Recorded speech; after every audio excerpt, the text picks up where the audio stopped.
우리 계속해서 마가복음 말씀 나누겠습니다. 저번 주에 이어서 이제 계속 하는데요. 세례 요한의 죽음입니다. 이제 예수 그리스도의 이름이 이제 드러났다 그랬죠. 그래서 예수님의 이름이 드러나서 하나님께 영광이 되고 많은 사람들에게 이제 예수라고 하는 이름이 기적의 이름, 능력의 이름으로 이제 선포가 됐는데, 오늘 몇 가지 같이 나누는데, 오늘 이 헤롯 왕이 등장합니다. 헤롯 왕 보여주시고 헤롯 가게도부터 보겠습니다. 이 헤롯 왕이 이제 있는데, 우리가 성경에서 참 동명이인이 많아요. 동명이인이 많기 때문에, 동명이인이 뭐냐? 이름은 같은데 사람이 다른 거예요. 그래서 그 동명이인을 우리는 잘 알아야지 성경에서 하나님 말씀의 은혜가 있습니다.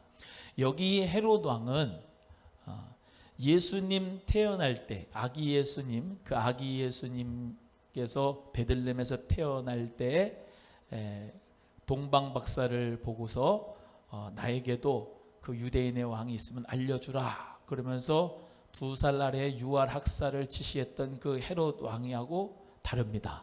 그 헤롯 왕하고 달라요. 그래서 한번 찾아보면서 성경을 보면서 읽어보겠습니다. 한번 그냥 떠놓고 있어요. 성경, 여러분의 성경책을 한번 찾아보시는데, 마태복음 한번 보겠습니다.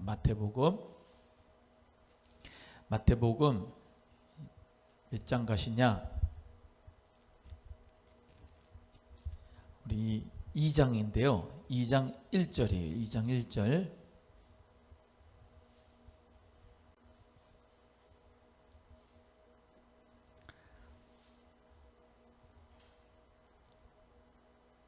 찾으셨어요? 예, 읽어보겠습니다. 시작.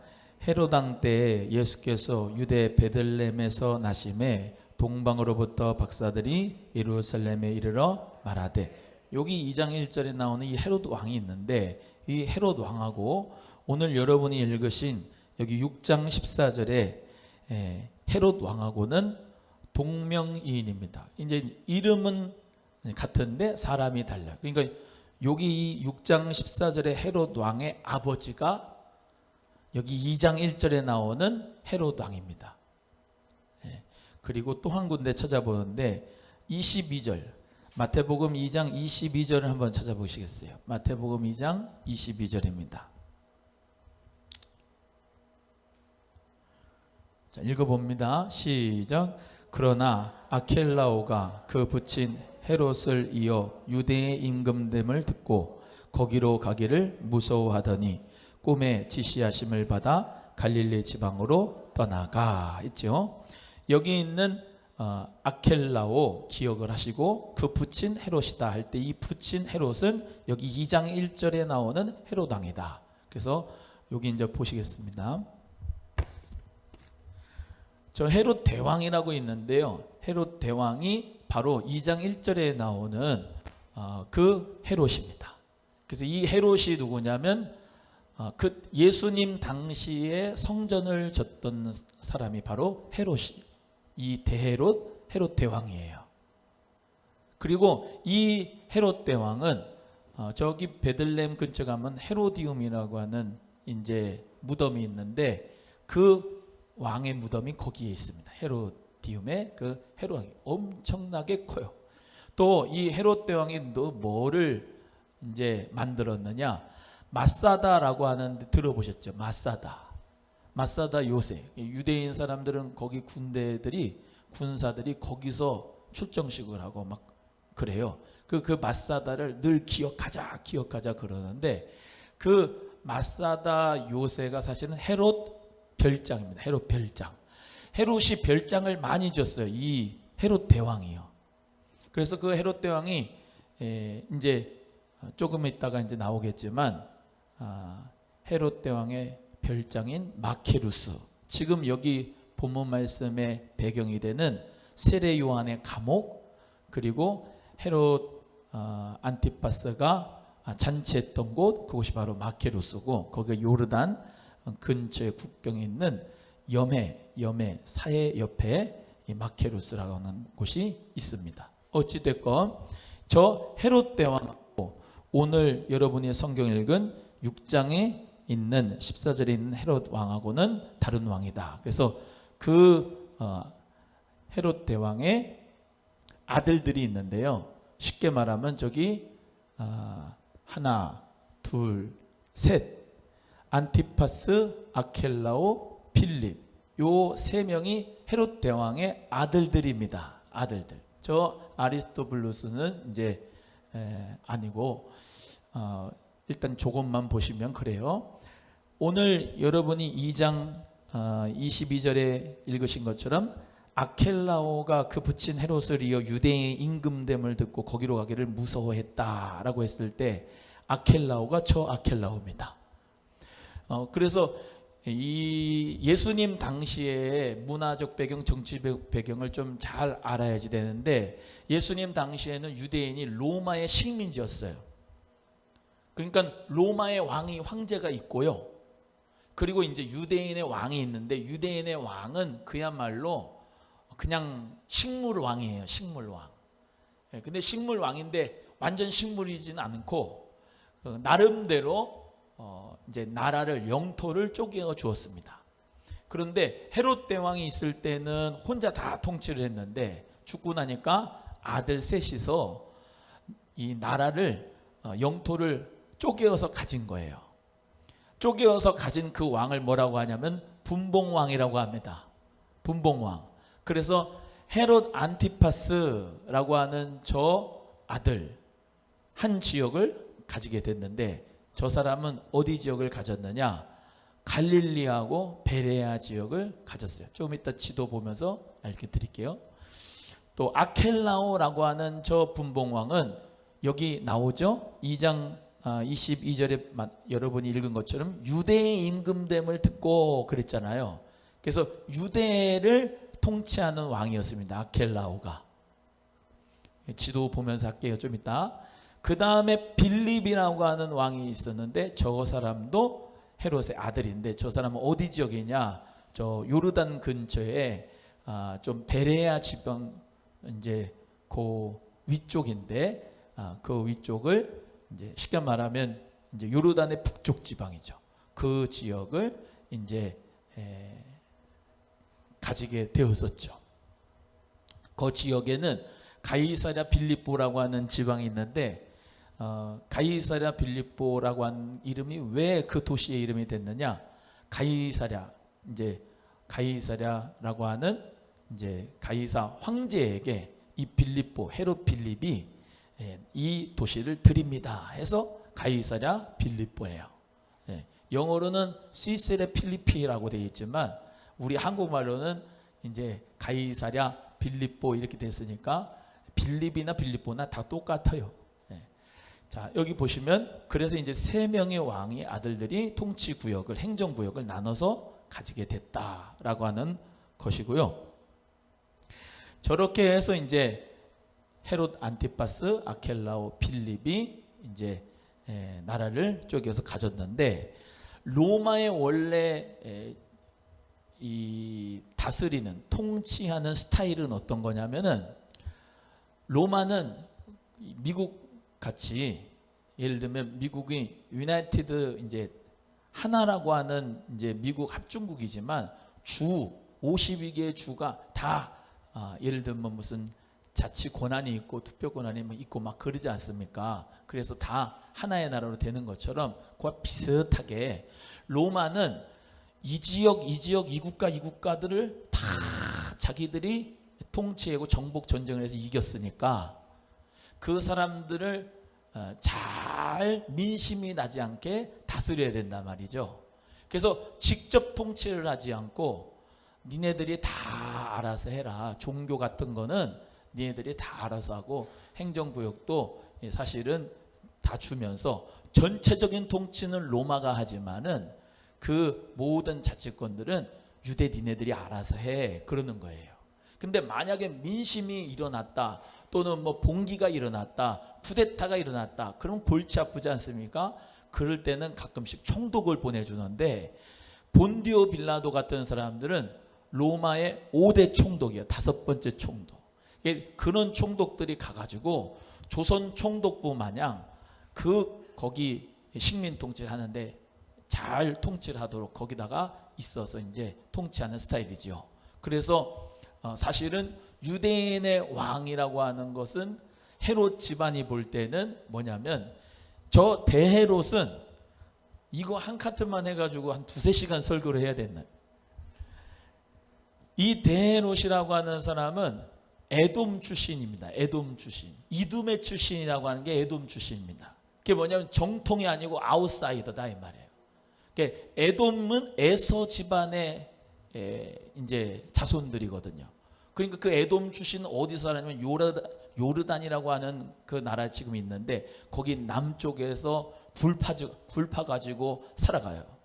그런 다시 말하면 아웃사이더 같은 사람인데 그 사람이 왕이 됐어요. 그러면 정통성에 대해서 아주 캥길까요? 아니면 아주 자랑스럽게 그냥 왕을 할 수가 있을까요? 정통성에 아주 그냥 부족한 게 많아요. 그래서 로마에 가가지고 돈을 주고 로비를 해서 왕권을 가져갖고 왔어요. 유대에. 그래서 자기가 열등감이 있으니까 열등감 있는 사람은 뭐 많이 짓냐? 자기의 이런 치적을 많이 이렇게 행하려고 하잖아요. 그래서 건물을 막 때려 짓는 거예요. 헤롯 성전도 짓고 헤로디움이라고 무덤도 크게 자기 죽을 때 짓고 저 마사다에 가서 별장도 크게 짓고 여러분 그 마사다에 가면요 우리 사우나 시설 같이 옛날 그 사우나 우리는 이제 찜질방이 있지만 거기는 우리는 어떻게 나무 떼 가지고 뭐죠? 무슨 토라 그래요 그거? 황토 그래. 황토로 이렇게 해가지고 들어가고 가만히 이렇게 해가지고 시원하다 막 이러잖아요. 그 시대 로마 시대 때 2000년 전의 시대인데 거기는 그 요새에다가 별장 어떻게 말하냐면 3층으로 만들어놨는데요. 자기가 3층에서 살면서 이렇게 보면 염해 사해가 쫙 보여요. 그 푸른 바다가. 2층 1층은요 사우나 시설 했는데요. 돌 기둥을 바닥에다가 이렇게 놨는데 스팀이 어떻게 오냐면 그 뜨거운 열을 받아가지고 이 스팀을 이제 쭉 그 지열이나 이런 열로 받아가지고 거기다 가둬가지고요. 아치 형식으로 해가지고 가둬가지고 거기서 스팀 사우나를 했다니까요. 그 당시에. 그리고 물이 없는데 그 물을 끌어당겨 왔다니까요. 수로를 연결해가지고 그 먼 데서 물을 끌어와가지고 사우나를 했으니까 얼마나 대단한 사람이에요. 헤롯이라고 하는 사람이.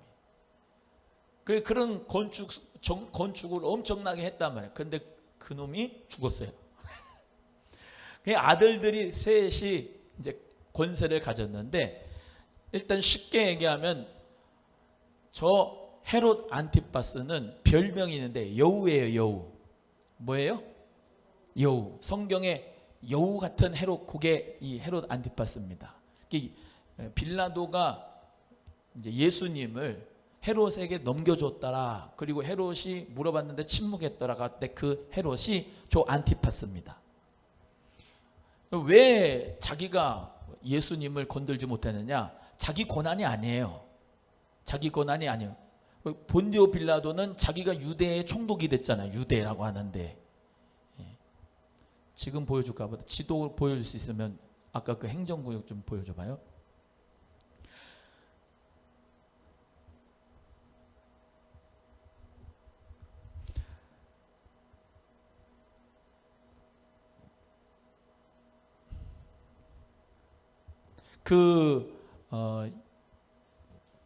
쉽게 말하면 위에 갈릴리가 있고 가운데 사마리아가 있고 그 다음에 유대가 남쪽에 있죠. 그리고 요단강 해가지고 요단강 동편 쪽이 저기 나오네. 저기 이제 항상 볼 때 요단 동편, 요단 서편 이렇게 보시면 좋아요. 저기 위에서부터 이제 쭉 요단강이 내려와서 저 위에 맨 위에가 단입니다. 그래서 요르단이란 말은 단에서부터 흐른다 이런 말이에요. 요르가 흐른다. 단은 단 지명입니다. 요르단 강이 쭉 내려오는데 한번 모인 데가 하프처럼 생긴 데가 갈릴리 바다.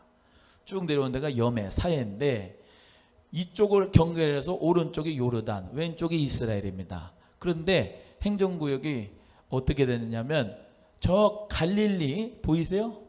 갈릴리하고 오른쪽에 베레아 있죠. 갈릴리하고 베레아가 안티파스가 통치한 행정구역이 그곳입니다. 또 이제 저 유다라고 하는 곳이 있는데, 유다라고 하는 곳은 이제 아까 말씀드린 대로 이제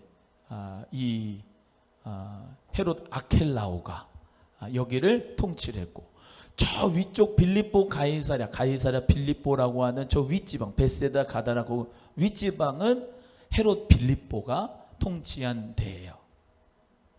그래서 이렇게 이제 보면은 갈릴리, 사마리아, 베레아 요쪽 지방은 원래가요, 지도를 볼 때 이렇게 세로로 보지 않고 유대인들은 가로로 보거든요. 가로로 보면은 연결돼 있어요. 갈릴리, 사마리아, 베레아가. 이 사람들은 항상, 우리는 도로가 예를 들면 경부고속도로, 무슨 뭐 호남고속도로 할 때 이렇게 이제 쭉 이렇게 되어져 가지고, 저 사람들은 갈릴리에서 유다, 예루살렘, 베들레헴 갈 때는 요단강을 2번 건넙니다. 건너서 이쪽으로 건너서 베레아 지방으로 가서 한 번 더 건너 가지고 와요. 사마리아 때문에. 사마리아는 상종을 안 하니까. 그 갈릴리하고 베레아는 항상 이렇게 보면 좀 떨어진 것 같지만은 이렇게 가로로 보면은 같이 이어졌어요. 그래서 헤롯 이 안티파스는 갈릴리하고 베레아 요쪽 지방을 행정 통치하지 유대는 하지 않잖아요. 유대는 아켈라오가 하는 건데 아켈라오가 폭정을 일삼았거든요. 그래서 시민들이 들고 일어났어요. 그래서 아켈라오를 이제 축출을 하고 본디오 빌라도가 와가지고 통치하는 거예요. 빌라도는 뭐예요? 예수가 행정 권력이 어디냐? 나한테는 해당이 안 되는 사람 같다. 왜? 예수님은 사실 갈릴리 사람이잖아. 그러니까 헤롯한테 보낸 거예요. 근데 헤롯은 물어봐도 대답도 안 하고 예수님이. 그러니까 헤롯이 빌라도한테 다시 보내죠. 헤롯과 빌라도가 그 당일에는 친구가 됐어요. 그래서 예수님 십자가 못 박인 데는 친구가 돼서 못 박였는데, 그런 어떤 싸움 때문에, 어떤 줄다리기 때문에 빌라도하고 헤롯하고 서로 넘겨주고 예수님 왔다 갔다 한 거지, 그냥 가라 와라 한 게 아니에요. 어찌되건 오늘은 그걸 얘기하려고 하는 게 아니고, 저렇게 이제 행정구역이 있는데, 예수님께서는 이제 세례 요한이라고 하는 사람이 앞에 6개월 동안 예수님 앞서서 사역을 했지 않습니까? 그래서 수많은 사람들이 예수님보다 세례 요한을 먼저 따라다녔어요. 그래서 세례 요한은 메뚜기 석청 먹으면서 약대 털옷 입고 회개하라, 천국에 가까우니라 선포했잖아요. 그래서 세례 요한의 세력이 많았다고요. 그래서 아주 정직하고 거룩하고 의로웠습니다. 정직하고 거룩하고 아주 의로웠기 때문에, 그리고 사람들이 많이 쫓아다녔기 때문에, 저 세례 요한한테 잘못 보이면은 자기가 민심이 동요가 되고 아주 이 사람들한테 자기 인기가 떨어질까봐 함부로 하지를 못했어요. 그런데 이제 다시 갑니다. 다시 가는데 어디 가느냐? 그 사진 보여주세요. 마케루스. 이제 사진 하나 보여야 되는데, 여기가 바로 세례 요한이 죽은 세례 요한의 감옥터고, 그리고 헤롯 대왕이 만들어 놓은 별장, 그 별장에 있는 잔치했던 곳입니다. 그러니까 잔치했던 곳하고 감옥하고 뚝 떨어져 가지고 있는 데가 아니고 한 군데였다. 이거 말고 저거, 여기 이게 이제 세례 요한의 감옥이에요. 원래 세례 요한의 감옥에는 아주 경건한 마음으로 가야 되는데, 이 성지순례 하다 보니까 좋아가지고, 원래 잘 웃어서 제가 저렇게 좀 입을 다물어야 돼요. 저기 안에가 세례 요한의 감옥인데, 이제 그 전체 사진 한번 보여주세요. 이제 여기가 들어가는 동굴 입구고요. 이게 마케루스라고 하는 곳이에요. 마케루스. 염해에서 한 7km 정도 떨어진 데, 산 언덕이 모래 언덕처럼 이렇게 있는 거, 저게 마케루스다. 저기 안에 들어가면 저 한 5부 6부 능선에 가면 세례 요한의 감옥이, 아까 그 가는 감옥이 있어요. 보이고, 원래는 저렇게 돼 있지만은 저 위에 보시고 하면은 지금은 다 해파돼서 없지만은 이 헤롯 안티파스의 어떤 그 별장이 멋있게 있었던 데다. 그래서 이제 오늘 본문 말씀에 이제 들어가 보시겠습니다. 이제 세례 요한이 뭐라고 얘기를 했냐면, 이 헤롯 안티파스한테 너는 네 형의 와이프, 형수죠. 네 형수를 취해서 아내를 삼았냐? 그러면서 회개하라고 이제 헤롯한테 정직하게 이제 얘기를 한 거예요. 예. 그러니까 기분이 나쁘죠, 이 헤롯 안티파스는. 자, 아까 그 가게도 다시 한번 보여주세요. 원래 헤롯 빌립의 아내가 누구였냐? 헤로디아였다, 이 말이에요. 헤로디아. 자, 어디 보시면, 이거 찾을 동안 어디 보시냐면 17절 읽어보겠습니다. 17절. 오늘 본문 말씀 마가복음 6장 17절 읽어보세요. 시작. 전에 헤롯이 자기가 동생 빌립의 아내 헤로디아에게 장가든 고로 이 여자를 위하여 사람을 보내어 요한을 잡아 옥에 가두었다. 그랬죠. 이 헤롯 안티파스가, 저기 안티파스가요, 빌립의 부인 헤로디아를 자기가 장가든 거예요, 거기에다가. 그러니까 세례 요한이 그거 잘못됐다, 유대인들은 계대법이라고 뭐 이런 게 있었지만은 이건 그런 게 아니고 정치적으로 매장을 시키고 아주 동생을 갖다가 이제 물리치고 자기가 이제 그 아내를, 형수를 이뻤는가 봐. 하여튼간 차지했다, 이 말입니다. 그러니까 세례 요한이 회개하라고 선포를 하니까 아주 기분이 나빠요, 좋아요? 헤롯 안티파스가 아주 기분이 나쁘겠죠. 그러니까 어떠냐면, 이제 기분이 나쁘니까 저걸 어떻게 처리를 해야 되는데 두려워하고 의롭고 거룩한 사람이라 그랬단 말이에요. 그래서 보호했다 그랬어요. 20절 읽어보겠습니다. 시작. 헤롯이 요한을 의롭고 거룩한 사람으로 알고 두려워하여 보호하며 또 그의 말을 들을 때에 크게 번민을 느끼면서도 달게 들음이라. 크게 번민하면서도 달게 들었어요. 그런데 마침 기회 좋은 날이 왔다. 헤롯의 이제 기회가, 헤롯이 이제 생일이에요. 자기 생일인데 자기 생일을 요 마케르스에서 하는 거죠. 근데 세례 요한을 옥에다가 거기다가 이제 잡아 놓은 거지. 그런 가운데서 대신들, 천부장들 모두 다 놓고서 잔치를 벌이고 있는데, 우리가 잘 아는 대로 헤로디아의 딸, 저 헤로디아 있죠? 저 헤로디아의 딸이 이름이 살로메입니다. 이 살로메하고 야고보 요한의 어머니 살로메하고는 달라요. 예, 동명이인이 많지만 달라요. 이게 살로메인데 헤로디아의 딸의 이 살로메가 춤을 잘 춘 모양이야. 예, 아주 요염하게 췄는지 쳐가지고 아버지의 마음을 완전히 녹였어요. 그래, 야, 너 원하는 게 뭐냐? 내가 나라 절반까지도 준다. 나라 절반까지도 준다 그랬어. 그러니까 얘가 엄마한테 살짝 가가지고 물어본 거죠. 엄마, 뭐 달라고 해? 그랬더니 세례 요한 목 달라고 해. 그러니까 콩가루 집안이에요. 그렇게 얘기를 하면은 우리가 회개를 해야 된다 그러면서 해도 괜찮은데 똑같아. 그래서 세례 요한의 목을 당돌하게 달라고 하는 거니까 소반에 담아가지고 달라고 그래서 세례 요한이 그래서 참수를 당하고 순교를 당하는 역사가 오늘 본문의 말씀에 나타나게 되는 것입니다. 왕이 심히 근심하나 자기의 맹세한 것과 그 앉은 자를 인하여 저를 거절할 수 없었다 해서 이 세례 요한을 죽인 것이죠. 예수 그리스도를 위하여서 지금도 순교하는 분들이 참 많습니다. 정말로 많아요.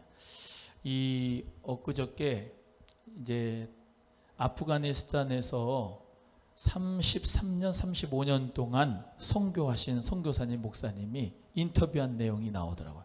그분들 어떻게 우리가 기도해 줘야 되는지, 어떻게 해야 되는지. 뭐라고 그러시냐면 원래부터 탈레반이 지금 이제 미군이 철수했지만 그 전부터 계속 핍박과 박해가 있었다는 거예요.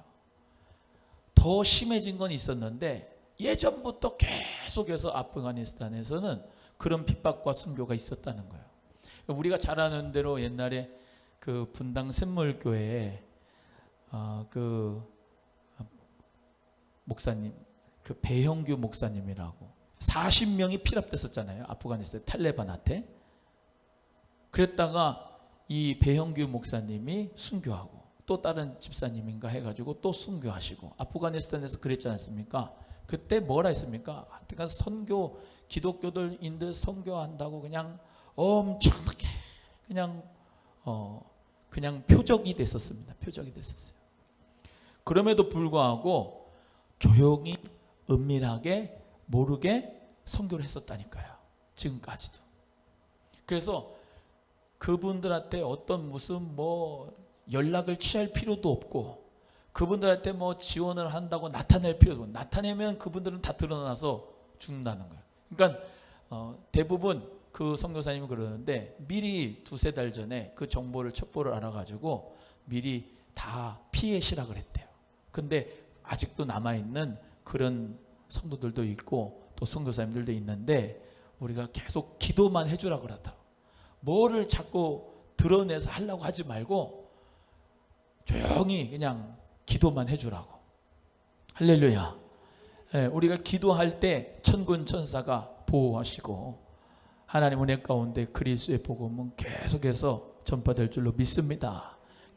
정말로 탈레반 세력이 너무나도 기승을 부리고 이제 완전히 장악을 해가지고 미군이 철수를 했는데 그 땅에 복음의 자유가 신앙의 자유가 꼭 있게 해달라고 우리 모두 다 예수 믿음을 지게 해달라고 기도하시지만 우리 또한도 정말로 그분들은요 정말 예수님을 목숨 내놓고 믿는 거잖아. 우리는 용기가 없어서 거기 못 가지만 여기서 우리는 정말로 예수님을 잘 믿어야 돼요. 여기서 잘 믿어야 돼.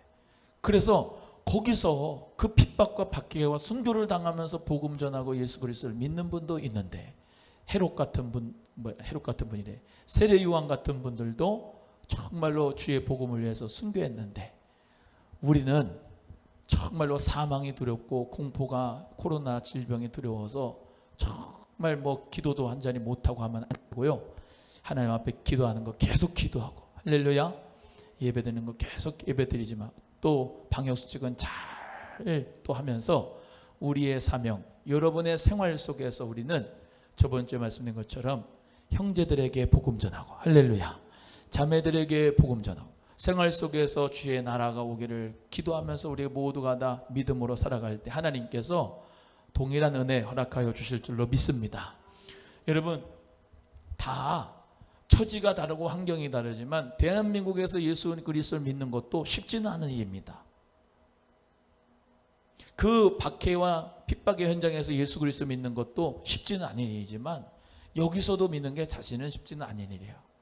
여러분 이 나라에서도 우리가 세속화에 빠지지 않고 아멘. 또 정말로 우리가 세상에 물들지 않고 똑바로 예수님 바라보고 쳐다보고 신앙생활을 믿음으로 잘 하신다면 우리 모두가 다 동일한 은혜를 하나님께서 허락해 주실 줄로 믿습니다.